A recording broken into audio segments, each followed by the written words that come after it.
कौन सी चिड़िया है जिसके सर पर पैर होते हैं? हैं?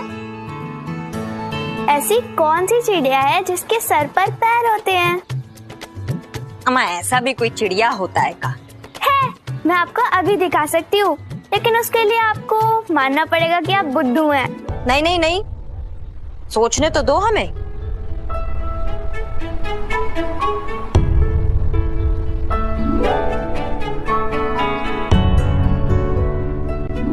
अम्मा चलो हार मान लिया, हमारे दिमाग में नहीं आ रहा है अभी।